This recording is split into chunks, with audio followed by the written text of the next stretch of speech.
مجھے ایسی فوج چاہیے جسے معلوم ہو کہ اس کا دشمن کون ہے اور اس کے عزائم کیا ہیں۔ میری فوج کو علم ہونا چاہیے کہ یہ اللہ کی فوج ہے اور اللہ کی راہ میں لڑ رہی ہے۔ جوش و خروش جو میں دیکھ رہا ہوں بہت ضروری ہے، مگر مقصد واضح نہ ہو، اپنی حیثیت واضح نہ ہو تو یہ جوش جلدی ٹھنڈا پڑ جاتا ہے۔ انہیں بتاؤ اور ذہن نشین کراؤ کہ ہم فلسطین کیوں لینا چاہتے ہیں۔ انہیں بتاؤ کہ غداری کتنا بڑا جرم ہے۔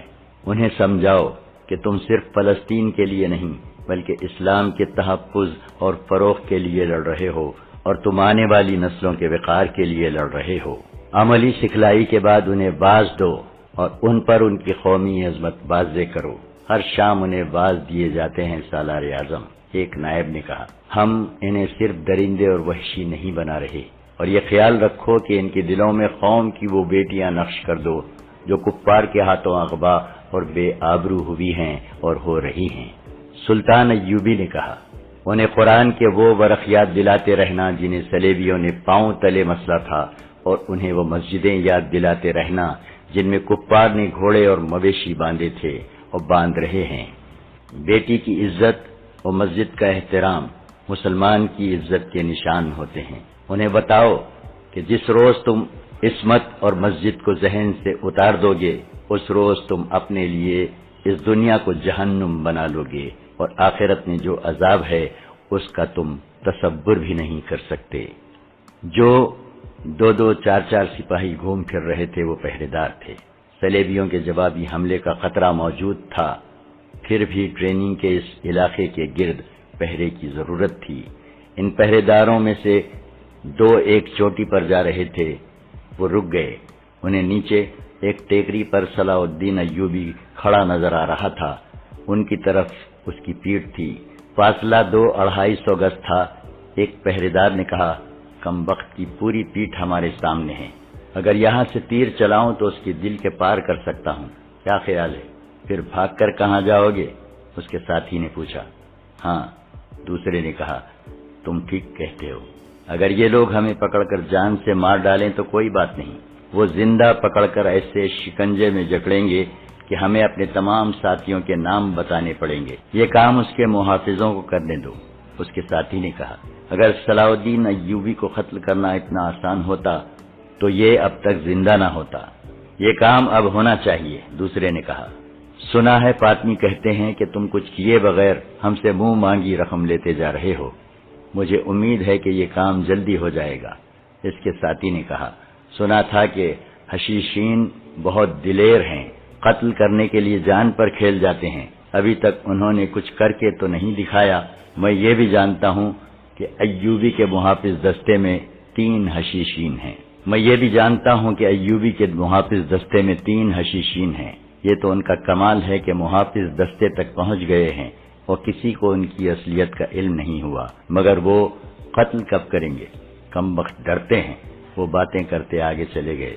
مورخین لکھتے ہیں کہ مصر سے صلاح الدین ایوبی کی غیر حاضری سے وہاں مخالفین کی زمین دوست سرگرمیاں ابھر آئیں تو صورتحال ایسی پیدا کر دی گئی جسے صرف معجزہ سنبھال سکتا تھا۔ یہ ایک سازش تھی جو فاطمی خلافت کی معزولی اور تخریب کاروں کی گرفتاری کے بعد بظاہر دب گئی تھی، لیکن راکھ میں دبی ہوئی چنگاری کی طرح دہک رہی تھی۔ اس کی پشت پناہی کرنے والے صلیبی تھے اور اسے عملی جامہ پہنانے والے وہ مسلمان زعما تھے جن پر سلطان ایوبی کو بھروسہ تھا۔ صلیبیوں نے یہودی لڑکیاں حاصل کر لی تھیں جو عرب اور مصر کی زبان روانی سے بولتی اور اپنے آپ کو ہر رنگ میں ڈھال سکتی تھی۔ مصر کی انتظامیہ کے متعدد حکام اقتدار میں حصے کے یا کلی طور پر خود مختاری کے خواہشمند تھے۔ ان میں قومی وقار اور جذبہ ختم ہو چکا تھا، وہ حرموں کے بادشاہ تھے۔ ان لوگوں کو اعلی کار بنانے والوں میں فاطمیوں نے دانشمندی کا ثبوت دیا اور انہوں نے حسن بن صباح کے حشیشین کی خدمات بھی حاصل کر لیں۔ اس وقت کے واقعہ نگاروں نے، جن میں اسد الاسدی، ابن الاسیر، ابی الزرع اور ابن الجوزی خاص طور پر قابل ذکر ہیں، لکھتے ہیں کہ صلیبیوں نے سوڈانیوں کو مدد دے کر انہیں مصر پر حملے کے لیے تیار کر لیا تھا۔ مصر میں جو تھوڑی سی فوج تھی وہ بغاوت کے لیے تیار کر دی گئی تھی۔ صلاح الدین ایوبی کے حامی سخت پریشان تھے کہ کہ قبل از وقت نہ پہنچا تو مصر ہاتھ سے نکل جائے گا۔ ان واقعہ نگاروں اور 2 اور گمنام کاتبوں کی غیر مطبوعہ تحریروں سے ایک کہانی کی کڑیاں ملتی ہیں۔ ان میں قاہرہ کے محکمہ مالیات کے ایک بڑے ناظم خضر الحیات کا ذکر ملتا ہے۔ وہ خزانے کا بھی ذمہ دار تھا۔ دوسرے علاقوں کی جزیے اور تابان وغیرہ کی رقمیں، زکوٰۃ، سزا کے طور پر وصول ہونے والے جرمانے، عطیات اور نظامت مصر کا تمام تر حساب کتاب اور پیسہ مالیات کے محکمے میں آتا اور خرچ ہوتا تھا۔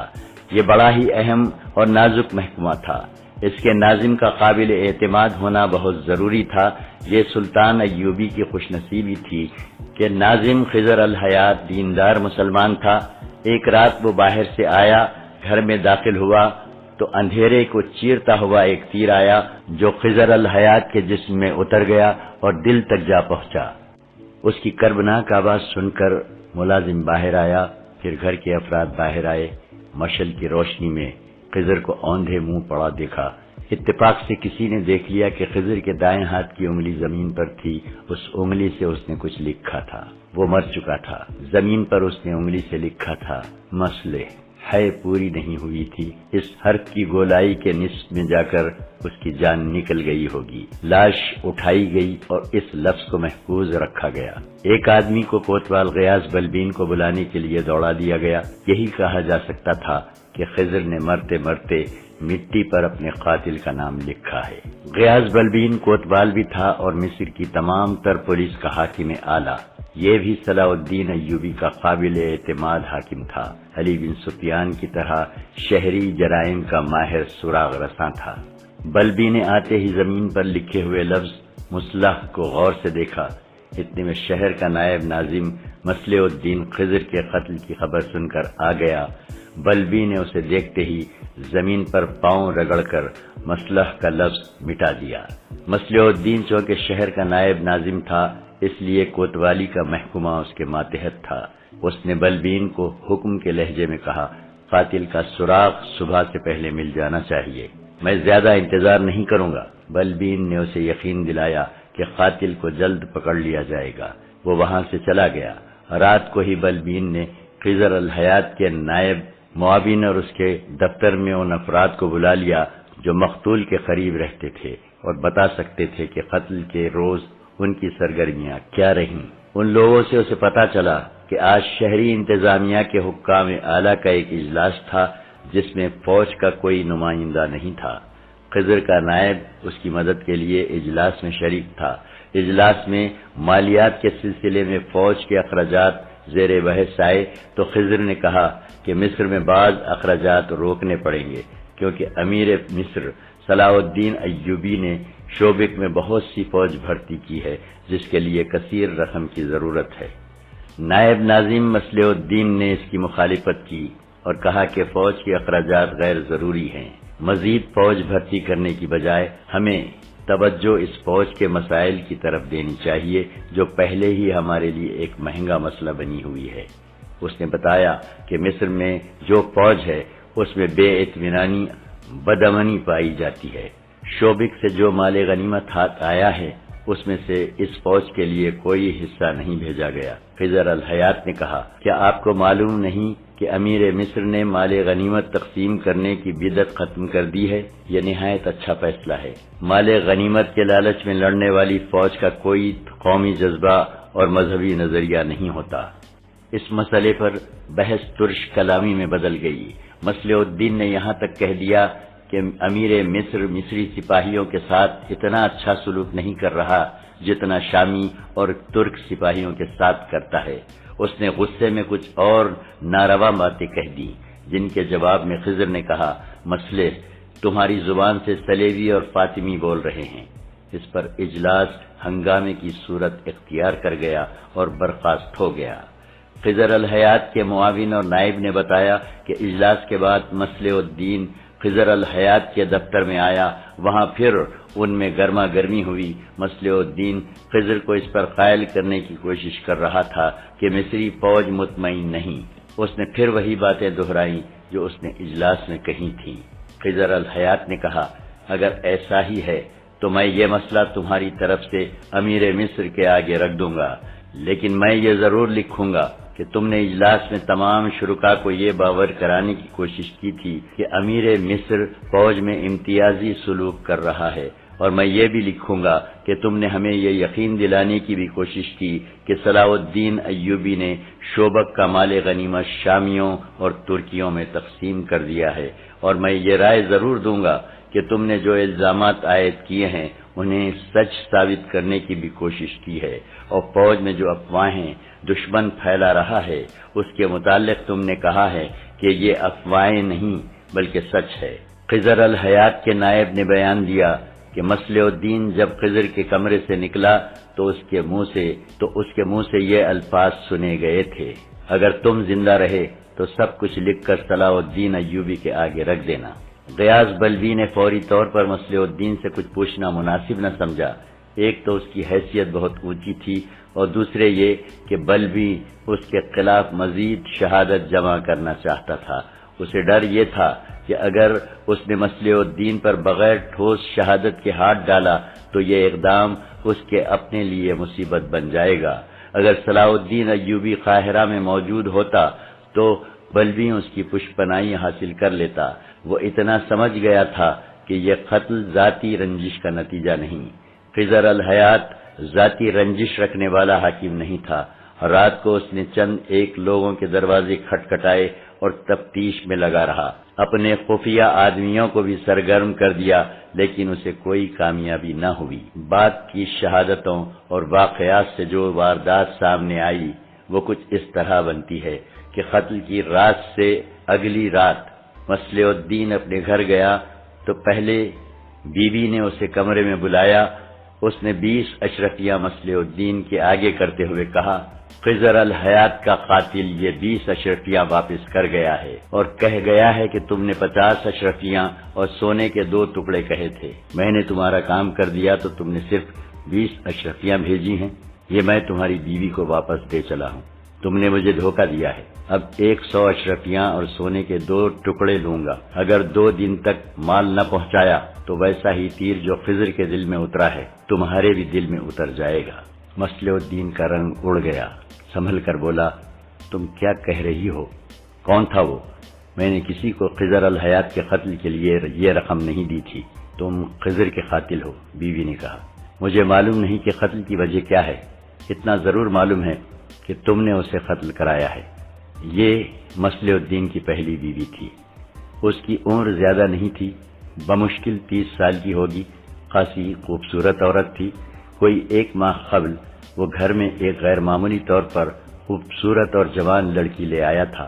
ایک قابین کے لیے بیویوں کی تعداد پر کوئی پابندی نہیں تھی، اس زمانے میں زیادہ بیویاں رکھنے کا رواج تھا، کوئی بیوی دوسری بیویوں سے حسد نہیں کرتی تھی، مگر مصلح الدین نے پہلی بیوی کو بالکل نظر انداز کر دیا تھا۔ جب سے نئی بیوی آئی تھی اس نے پہلی بیوی کے کمرے میں جانا ہی چھوڑ دیا تھا۔ بیوی نے اسے کئی بار بلایا تو بھی وہ نہ گیا۔ بیوی کے اندر انتقامی جذبہ پیدا ہو گیا تھا۔ یہ آدمی جو اسے 20 اشرفیاں دے گیا تھا غالباً مصلح الدین سے بڑا ہی سنگین انتقام لینا چاہتا تھا، اسی لیے اس نے اس کی پہلی بیوی کو بتا دیا تھا کہ خضر الحیات کو مصلح الدین نے قتل کرایا ہے، تم اپنی زبان بند رکھنا۔ مصلح الدین نے بیوی کو باروب لہجے میں کہا، یہ میرے کسی دشمن کی چال ہے، وہ میرے اور تمہارے درمیان دشمنی پیدا کرنا چاہتا ہے۔ تمہارے دل میں میری دشمنی کے سوا اور رہا ہی کیا ہے؟ بیوی نے پوچھا۔ میرے دل میں تمہاری پہلی روز والی محبت ہے، مصلح الدین نے کہا۔ کیا تم اس آدمی کو پہچانتی ہو؟ اس نے چہرے پر نقاب ڈال رکھا تھا۔ بیوی نے کہا، مگر تمہارا نقاب اتر گیا ہے، میں نے تمہیں پہچان لیا ہے۔ مصلح الدین نے کچھ کہنے کی کوشش کی مگر بیوی نے اسے بولنے نہ دیا۔ اس نے کہا، مجھے شک ہے تم نے بیت المال کی رقم ہضم کی ہے جس کا علم خضر الحیات کو ہو گیا تھا، تم نے کرائے کے قاتل سے اسے راستے سے ہٹا دیا ہے۔ مجھ پر جھوٹے الزام عائد نہ کرو، مصلح الدین نے کہا۔ مجھے رقم ہضم کرنے کی کیا ضرورت ہے؟ تمہیں نہیں، اس فرنگن کو رقم کی ضرورت ہے جسے تم نے نکاح کیے بغیر گھر میں رکھا ہوا ہے۔ بیوی نے جل کر کہا، تمہیں شراب کے لیے رقم کی ضرورت ہے؟ اگر یہ الزام جھوٹا ہے تو بتاؤ، یہ 4 گھوڑوں کی بگی کہاں سے آئی ہے؟ گھر میں آئے دن ناچنے والیاں جو آتی ہیں وہ کیا مفت آتی ہیں؟ شراب کی جو دعوتیں دی جاتی ہیں ان کے لیے رقم کہاں سے آتی ہے؟ خدا کے لیے چپ ہو جاؤ، مصلح الدین نے غصے اور پیار کے ملے جلے لہجے میں کہا۔ مجھے معلوم کر لینے دو وہ آدمی کون تھا جو خطرناک چال چل گیا ہے، اصل حقیقت تمہارے سامنے آ جائے گی۔ میں اب چپ نہیں رہ سکوں گی، بیوی نے کہا۔ تم نے میرا سینہ انتقام سے بھر دیا ہے، میں سارے مصر کو بتا دوں گی کہ میرا خاوند قاتل ہے، ایک مومن کا قاتل ہے، تم میری محبت کے قاتل ہو، میں اس قتل کا انتقام لوں گی۔ مصلح الدین منت سماجت کر کے اسے چپ کرانے لگا اور اسے قائل کر لیا کہ وہ صرف 2 روز چپ رہے تاکہ وہ اس آدمی کو تلاش کر کے ثابت کر سکے کہ وہ قاتل نہیں ہے۔ اس نے بیوی کو یہ بھی بتا دیا کہ غیاث بلبی نے چند ایک مشتبہ افراد پکڑ لیے ہیں اور قاتل بہت جلد پکڑا جائے گا۔ رات گزر گئی، اگلا دن بھی گزر گیا، مصلح الدین گھر سے غائب رہا، اس کی دوسری بیوی یا داشتہ بھی کہیں نظر نہ آئی۔ شام کے بعد مصلح الدین گھر آیا اور پہلی بیوی کے کمرے میں چلا گیا، اس کے ساتھ پیار اور محبت کی باتیں کرتا رہا۔ بیوی اس کے فریب میں نہیں آنا چاہتی تھی مگر پیار کے دھوکے میں آ گئی۔ مصلح الدین نے اسے کہا کہ وہ اس آدمی کو ڈھونڈ رہا ہے جو 20 اشرفیاں دے گیا تھا۔ کچھ دیر بعد بیوی سو گئی۔ اس رات مصلح الدین نے ملازموں کو چھٹی دے دی تھی، گھر میں ایسی خاموشی تھی جو پہلے کبھی نہ ہوئی تھی۔ مصلح الدین بہت دیر سوئی ہوئی بیوی کے کمرے میں رہا، پھر اٹھ کر کمرے سے نکل گیا۔ آدھی رات کا عمل ہوگا، ایک آدمی اس گھر کے باہر والی دیوار کے ساتھ پیٹھ لگا کر کھڑا ہو گیا، ایک آدمی اس کے کندھوں پر چڑھ گیا، تیسرا آدمی ان دونوں کو سیڑھی بنا کر اوپر گیا اور دیوار سے لٹک کر اندر کی طرف کود گیا۔ اس نے اندر سے بڑا دروازہ کھول دیا، اس کے دونوں ساتھی اندر آ گئے۔ اس گھر میں رکھوالی والا کتا ہر رات کھلا رہتا تھا، اس رات وہ بھی ڈربے میں بند تھا۔ شاید ملازم جاتے ہوئے بھول گئے تھے کہ اسے کھلا رکھنا ہے۔ تینوں آدمی برآمدے میں چلے گئے، اندھیرا گہرا تھا، وہ دبے پاؤں چلتے گئے، گپت اندھیرے میں ایک دوسرے کے پیچھے چلتے۔ ایک نے اس کمرے کے دروازے پر جا ہاتھ رکھا جس میں مصلح الدین کی پہلی بیوی، جسے وہ فاطمہ کے نام سے بلایا کرتا تھا، سوئی ہوئی تھی۔ کواڑ کھل گیا، کمرہ تاریک تھا، تینوں آدمی اندر گئے اور اندھیرے میں ٹٹولتے ہوئے فاطمہ کے پلنگ تک پہنچ گئے۔ ایک آدمی کا ہاتھ فاطمہ کے منہ پر لگا تو اس کی آنکھ کھل گئی، وہ سمجھی کہ مصلح الدین کا ہاتھ ہے۔ اس نے ہاتھ پکڑ لیا اور پوچھا، کہاں جا رہے ہیں آپ؟ اس کے جواب میں ایک آدمی نے اس کے منہ پر کپڑا رکھ کر اس کا کچھ حصہ اس کے منہ میں ٹھونس دیا۔ فوراً بعد تینوں نے اسے بازوؤں میں جکڑ لیا، ایک نے منہ پر ایک اور کپڑا کس کر باندھ دیا، ایک نے ایک بوری کی طرح تھیلا کھولا، دوسرے 2 آدمیوں نے فاطمہ کو دوہرا کر کے رسیوں سے اس کے ہاتھ اور پاؤں باندھے اور اسے تھیلے میں ڈال کر تھیلے کا منہ بند کر دیا۔ انہوں نے تھیلا اٹھایا اور باہر نکل گئے، بڑے دروازے سے بھی نکل گئے۔ گھر میں کوئی ملازم نہ تھا، خادمائیں بھی اس رات چھٹی پر تھیں۔ تھوڑی دور ایک درخت کے ساتھ 3 گھوڑے بندھے ہوئے تھے، تینوں آدمی گھوڑوں پر سوار ہوئے، ایک نے تھیلا اپنے آگے رکھ لیا، تینوں گھوڑے قاہرہ سے نکل گئے اور سکندریہ کا رخ کر لیا۔ صبح ملازم آ گئے، مصلح الدین نے فاطمہ کے متعلق پوچھا، 2 خادماؤں نے اسے تلاش کر کے بتایا کہ وہ گھر میں نہیں ہے۔ بہت دیر تک جب اس کا کوئی سراغ نہ ملا تو مصلح الدین ایک خادمہ کو الگ لے گیا، بہت دیر تک اس کے ساتھ باتیں کرتا رہا، پھر اسے ساتھ لیے غیاث بلبی کے پاس چلا گیا۔ اسے کہا کہ اس کی بیوی لاپتہ ہو گئی ہے۔ اس نے اس شک کا اظہار کیا کہ خضر الحیات کو فاطمہ نے قتل کرایا ہے، اور خضر نے مرتے مرتے انگلی سے مصلح جو لکھا تھا وہ دراصل مصلح کی بیوی لکھنا چاہتا تھا، لیکن موت نے تحریر پوری نہ ہونے دی۔ اس کے ثبوت میں اس نے اپنی خادمہ سے کہا کہ وہ بلبی کو اس آدمی کے متعلق بتائے۔ خادمہ نے بیان دیا کہ پرسوں شام ایک اجنبی آیا جس کے چہرے پر نقاب تھا، اس وقت مصلح الدین گھر پر نہیں تھا۔ اس آدمی نے دروازے پر دستک دی تو یہ خادمہ باہر گئی۔ اجنبی نے کہا کہ وہ فاطمہ سے ملنا چاہتا ہے۔ خادمہ نے کہا کہ گھر میں کوئی مرد نہیں، اس لیے وہ فاطمہ سے نہیں مل سکتا۔ اس نے کہا کہ فاطمہ سے یہ کہہ دو کہ وہ اشرفیاں واپس کرنے آیا ہے، کہتا ہے کہ میں پوری رقم لوں گا۔ خادمہ نے فاطمہ کو جا کر بتایا تو اس نے اس آدمی کو اندر بلا لیا۔ خادمہ نے بیان میں کہا کہ فاطمہ نے اسے برآمدے میں کھڑا رہنے کو کہا اور یہ ہدایت دی کہ کوئی آ جائے تو میں اسے خبردار کر دوں۔ خادمہ کمرے کے دروازے کے ساتھ کھڑی رہی۔ اندر کی باتیں جو اسے سنائی دی ان میں اس آدمی کا غصہ اور فاطمہ کی منت سماجت تھی۔ ان باتوں سے صاف پتہ چلتا تھا کہ فاطمہ نے اس آدمی سے کہا تھا کہ علی بن سفیان کے نائب حسن بن عبداللہ کو قتل کرنا ہے، جس کے عوض وہ اسے 50 اشرفیاں اور 2 ٹکڑے سونا دے گی۔ خادمہ کو یہ معلوم نہیں ہو سکا کہ فاطمہ نے اس آدمی کو 20 اشرفیاں کس وقت اور کہاں بھیجی تھیں اور کون لے گیا تھا۔ وہ پوری 50 اشرفیاں مانگ رہا تھا۔ فاطمہ اس سے کہہ رہی تھی کہ اس نے غلط آدمی کو قتل کیا ہے۔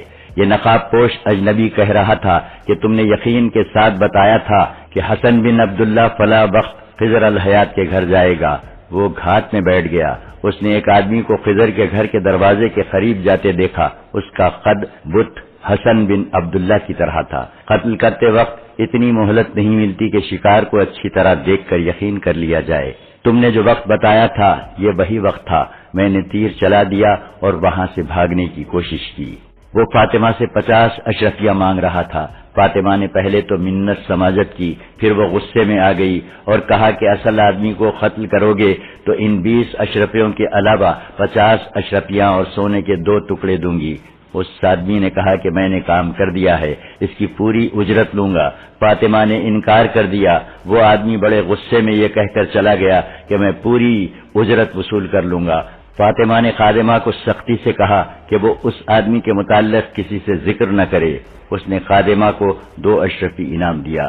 آج صبح وہ اس کے کمرے میں گئی تو فاطمہ وہاں نہیں تھی۔ اسے شک ہے کہ اس آدمی نے انتقاماً اسے اغوا کر لیا ہے۔